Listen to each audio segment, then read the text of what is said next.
Dear Cambridge University, is there something you're trying to tell us? Is this some kind of cry for help? That you don't know what you're doing, you've lost your way? When the head of politics at Cambridge University suggests that, in all seriousness, we should lower the voting age to 6 in order to tackle bias against young, then I have to suggest that perhaps a certain level of bias is either not as bad as you think, or perhaps maybe even desirable, at least in some regards. Now, I know you're probably thinking, wow, you ageist bigot, how dare you say that 6-year-olds shouldn't vote just because they're 6? And that is the entirety of my objection to 6-year-olds voting. It's literally because they're 6 years old. I don't think people at that age are capable of voting. It doesn't even depend on the child in this case. The best part about all these memes that spring up around me is when I get to use them. So I wouldn't even let a 6-year-old vote, and I have to wonder about the motivation of the head of politics, a professor who thinks that they should. I mean, why is bias against young people when it comes to voting such a big deal for this guy? Why does he care? I mean, he said that the ageing population meant that young people are now massively outnumbered, creating a democratic crisis and an inbuilt bias against governments that plan for the future. That's not true. I think that the older people are actually planning for the future as they become, and I think that's the point of them becoming more conservative. I think younger people who are liberal and a lot more radical are not planning for the future, and it's only the wisdom that comes with age that kind of gives you the long view on the lives of your friends and family who are then going to be at this point much younger than you. So, in his podcast where he says lowering age of the voting age to 16 was not radical enough to address the problem, we have to ask, hang on, what problem are you even talking about? Is the problem that old people aren't going to be radical enough to completely screw the system that we have, rather than modifying it? Because our system's pretty flexible, and I think that if the need arose, we could modify it into almost any form we want, and we also want to preserve the things about it that are good.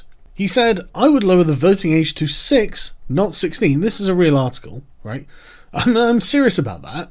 I would want people who vote to be able to read, so I would exclude reception-age children. Well, why? Why do these children have to be able to read? That seems like an arbitrary distinction. So in his opinion, it actually would depend on the child, because what if a child learned to read at 5 or didn't read by the age of 7? But again, why privilege the reading children? A 4-year-old can take a token and put it in one box or another. Why not? Why not? What's the argument? You're not trying to privilege those overprivileged 7-year-olds, are you? Have you considered the structural inequality and oppression against 4-year-olds by 12-year-olds? You haven't. You didn't even give it a second thought. He says, what's the worst that could happen? Well, I mean, I'm going to suggest that the failure of democracy is probably the worst thing that could happen to a democracy. And I honestly think that you're going to start essentially proving Heinlein right with this rhetoric of rights and not responsibilities, because it does seem that you only think it's in one way. But you say, I mean, at least it would be exciting. It would make elections more fun. Dude, elections are actually quite thrilling at the moment. Everyone seems to be on the edge of their seat. And honestly, I don't think the point of elections is for them to be fun. I think really we should be taking them quite seriously. And at the moment people are, so let's not complain too much about that. But it's never going to happen in a million years. But as a way of capturing just how structurally unbalanced our democracies have become, seriously, why not? Why not 6-year-olds? Well, I'll tell you why. 6-year-olds have had almost zero education, possibly 1 year of primary school education.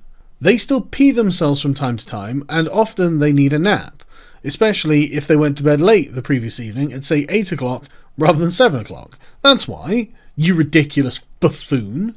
And this is really what this is all about. The eternal communist in our universities at the head of politics for some reason. Old people are currently the coalition that have a huge inbuilt advantage in representative democratic politics. Maybe that's a good thing. Maybe it's good that the wise people in the society have an inbuilt advantage. Have you considered that? Have you considered that maybe, just maybe, it would be useful if the wiser people in society had more influence in society through the ballot box. So not even from preventing young people from doing things, but because they personally are more invested where young people are not. That might actually be a decent thing. Equalising it by giving 6-year-olds the vote might not be a wise idea. I don't know why I have to say this. This is like peak 2018. Young people are massively outnumbered because the voting age is 18, whereas there isn't a cut-off point at the other end. You don't lose the vote when you get to be 75. You can carry on voting until the day you die and there is no test. You could be frankly demented and still get to vote, which is as it should be. So young people are the losers here. Well, they'll just have to live with it, won't they? They'll just have to deal with another 10 years of oppression until they get the vote. No, sorry, 12 years at 6. It's 18 that you get to vote, I think, in this country. So they'll just have to deal with it. They can just be oppressed. You know what they can do? They can stomp off to their rooms. They can slam the door. They can sit there complaining about oppression while watching Rick and Morty and being smarter than the rest of us. That's fine with me. And you know what, young people? If you have a problem with it, rise up. That's what this guy's asking for. Young people rise up. 6-year-olds get the vote. No, they don't even get their milk at this point. Okay? No, they can go to bed. Young people are the losers here. Really, that's amazing. Young people need to do their homework, okay? Young people are the losers here if you can get them off Xbox for long enough. He dismissed other suggestions for correcting bias. Yeah, because they couldn't possibly work. Only giving a 6-year-old the vote would work. There are suggestions to introduce various kinds of gradation into it. Maybe to give more votes to younger people to try and calibrate the vote so you rectify this imbalance. Yeah, I agree with you, that's all insane. No, obviously not. Fuck the balance. If old people vote more than young people because young people don't want to vote as much as old people, that's too bad. That's just too damn bad. I don't care. You should never interfere with the basic principle of democracy, which is one person, one vote. You should never take votes away from people. Well, at least he's not full-on batty. At least we can agree on some ground rules. And he says, you get to vote right the way through to the end of your life, regardless of whether you're capable of voting or not, and we are fine with that. Well, obviously, if you can't vote, you actually can't vote. If you're not capable of voting, how do you do it? Look, man, rights are not freedoms, right? These people might be free to vote and have a right to vote, but they might not have the capacity to engage the freedom to vote, as in they might be in a ward somewhere with dementia, okay? So it's actually not that people with dementia can vote, because they probably can't. This recommendation comes from his research for his new book, How Democracies End, which examines the signs of how democracy is collapsing. Well, yeah, I mean, it certainly wouldn't be a sign of democracy collapsing to give 6-year-olds the vote. Young people are triply discriminated against. Oh, won't someone think of the young people? If you are in your 20s, you are not represented in your parliament. You keep losing elections and you expect to care about the future, the environment, the unborn. It is your job as a young person to somehow take up the causes that old people are a little bit long in the tooth to worry about. Look, old people care about climate change as well. I'm sure some of them do. And what you're suggesting is that these people should vote Labour, aren't you? And you're suggesting that Labour can't win because people realise that socialism doesn't work as they get older. That's what you're saying. Let's just get down to the knuckle here. He argued that if the voting age was not lowered, politics would be left to people who aren't going to live into the future and can just care about the present. Do you think that old people don't care about the future that they won't live in? Do you not think they care about the future their grandchildren are going to inhabit? And they vote accordingly?